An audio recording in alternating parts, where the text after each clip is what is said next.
Morning বন্ধুরা, শুভ সকাল। একটা নতুন ব্লগ নিয়ে নতুনভাবে হাজির হয়ে গেলাম। আজকে সোমবার, গতানুগতিক সকালে ছেলে ট্রেনিং আছে বলে সকালে এখন 1 মাস বেরিয়ে যাবে। তো সকালে ওর সমস্ত কিছু খাবার দাবার, ভাত খেয়ে গেছে, চাউমিন নিয়ে গেছে, একটু ফলও কেটে দিয়েছি, একটু কেকও দিয়ে দিয়েছি। বলা যায় না, যখন যখন যেটা মনে হবে খাবে। তো এখন আমাদের যেটা নিয়ে চলে এসেছি সেটা হচ্ছে আমাদের ব্রেকফাস্ট। দুজনের জন্য, হাজব্যান্ডকেও দিয়ে দেবো, আমিও দুটো খেয়ে নেব। চলুন, এটা দিয়ে আজকে ব্লগটা শুরু করলাম। আশা করি আপনারা সকলেই ভালো আছেন, সুস্থ আছেন। আপনাদের ভালোবাসা আশীর্বাদে আমরা ঠিকঠাক আছি। চলে এলাম দুপুরের লাঞ্চ নিয়ে। ভাত আর এখানে হচ্ছে শাক চচ্চড়ি আমাদের নিচের বৌদি দিয়ে গেছেন, আর বাঁধাকপি আমার ছেলেকে দিয়ে গেছে। আর আমাদের একটু মাছ আর ডিম করে নিচ্ছি। উচ্ছে চচ্চড়ি ছিল, আর একটুখানি ছিল হচ্ছে কী বলে, সোয়াবিনের তরকারি। আজকে সেরকম আমাদের কিছুই করতে হয়নি, হাজব্যান্ড খাইয়ে নেবে তাড়াতাড়ি। তো ওর জন্যে শাকও করে দিয়েছে আর বাঁধাকপি দিয়ে গেছে। তা চলুন ডিনারটা করে নিই, মানে হাজব্যান্ডকে ডিনার বলছি, লাঞ্চটা দিয়ে দিই, তারপরে কথা। আজ যেটা দেখছেন এটা তো আনন্দপালি কলকাতার। আমার ছেলে আজকে এখানে ট্রেনিংয়ের জন্য যাচ্ছে, এখন প্রত্যেক দিনই যাবে। তো ওই জায়গাটা দেখানোর জন্য আমাকে বললো, মা তোমাকে দেখাই, ভিডিও করে পাঠাই। তখন সকাল 9টা, দেখুন রাস্তাঘাট তখনও কুয়াশা রয়েছে, লোকজন কম আছে, সবাই স্কুল যাচ্ছে, যার যার প্রয়োজনে যেমন যাচ্ছে। ও দাঁড়িয়ে একটু ভিডিও করছিল যে মা আমি কোথায় নামি তোমাকে দেখাচ্ছি, দেখো। বেশ সুন্দর জায়গাটা কিন্তু আনন্দপালি, এদিক ওদিক যেটুকুনি দেখিয়েছে খারাপ না। একটু এগিয়ে যেতে হবে, গিয়ে হঠাৎ চার্চ আছে, চার্চের ওখানে কিন্তু যেতে হবে। কি কি পড়ছিস বল?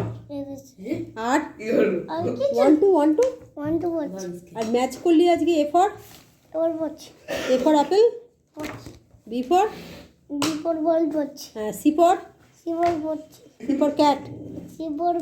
হ্যাঁ, সব পড়ছিস তো? চলে এলাম বন্ধুরা রাতের ডিনার নিয়ে। আজকে ডিনারে তরকা, মানে আমাদের সকালে যে বৌদি, আমাদের ফ্ল্যাটে যে বৌদি থাকেন, তো ওই বৌদি আমাদের সকালে বাঁধাকপি দিয়ে গেছিলো আমার ছেলেকে। আর আমাদের চচ্চড়ি দিয়েছিলো, মাছের চচ্চড়ি, দারুণ সুন্দর হয়েছে। বাঁধাকপিটা দারুণ সুন্দর হয়েছে। কিরে বাবু, বাঁধাকপি কেমন হয়েছে? বাঁধাকপি দারুণ হয়েছে। মানে একটু মিষ্টি মিষ্টি বাঁধাকপি, একটু তো ভালো লাগে, কিন্তু খুব মিষ্টি না, কিন্তু ভালো লাগে। তাহলে বৌদি বললো তো, জেম্মা বললো তো যে বাবুর জন্য একটু মিষ্টি দিলাম।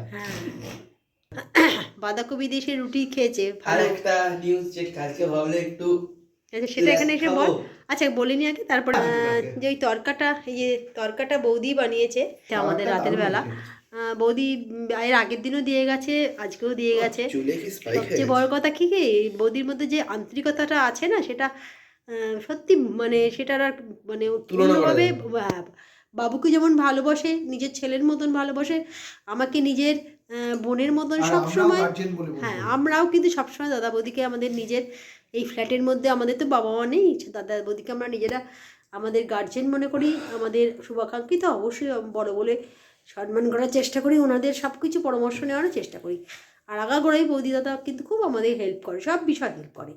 তো রাতেরবেলা তরকা দিয়ে গেছে, আমার ছেলে তো খুব আনন্দ আছে। তরকা কালকে ছিল ছুটি, কাল ছিল হচ্ছে ছুটি ছিল, কিন্তু হঠাৎ এই মাত্র ফোন এলো যে কালকে ওর খেলা পড়েছে, ম্যাচ, সেকেন্ড ডিভিশন ম্যাচ আছে, যেতে হবে। কিন্তু তাতে মনটা একদিকে যত ভালো হলো, একদিকে বললো মা আজ কালকে দিনটা একটুখানি, কেন কি এই কদিন ট্রেনিং চলছে, সকাল সকাল 10 থেকে ট্রেনিং আমার আনন্দপালিতে। এবার যাওয়াটা একটু সকাল সকাল কষ্ট। তারপর এখন আপাতত 22 তারিখ অব্দি কষ্ট, 22 তারিখের পর থেকে তো 8টায় কাটলা সব গ্যালোপিং হয়ে যাবে। ল্যাথখড়ের মতন পড়ে থাকবো কালকের দিনটা, কম্বল নিয়ে। মিস মাই রেড কম্বল। তো চলুন, ব্লগটাকে বাড়াচ্ছি না, যদি ভালো লাগে লাইক কমেন্ট শেয়ার করবেন। আর একজন হাই তুলে যাচ্ছে, আর নজি নিয়ে বসে আছে, আর প্রচন্ড সর্দি হয়েছে, সারাক্ষণ হ্যাচ্ছে হ্যাচ্ছে করে যাচ্ছে। খুব কম। হ্যাঁ, সারাক্ষণ হ্যাচ্ছে হ্যাচ্ছে করছে, কিন্তু ও এত প্রিপারেশন, মানে চান করে এত প্রোটেকশন নেয় না, প্রোটেকশন নেয় না তোমায়, মানে আপনাদের কি বলবো, সবসময় মাথায় কানে চাপা দিয়ে থাকে। আমরা যেমন চান করি কিরকম না, আমরা নিয়েছি 40% গরম, 60% ঠান্ডা। বাবা তো নয় যে 10% গরম আর 90% ঠান্ডা। কি করে হবে, মানুষের ঠান্ডা লাগবে না? শীতকালে সকালবেলা এত সকাল সকাল অফিস যাচ্ছে, ঠান্ডা লাগবে না? সকালবেলা ট্রেনের হাওয়াগুলো লাগছে, লঞ্চের হাওয়া লাগছে, লঞ্চে করে যায়, ভালো লাগবে না। ব্লগটাকে বাড়াচ্ছি না, যদি ভালো লাগে তো অবশ্যই আমাদের ছেলে সাথে অনেক থাকবেন, ব্যাখ্যা দিয়ে দিল আমার আপনাদের। পাশে থাকবেন। কালকে একটা নতুন ব্লগ নিয়ে নতুনভাবে হাজির হয়ে যাব। আজকের মতন good night, tata. Good night.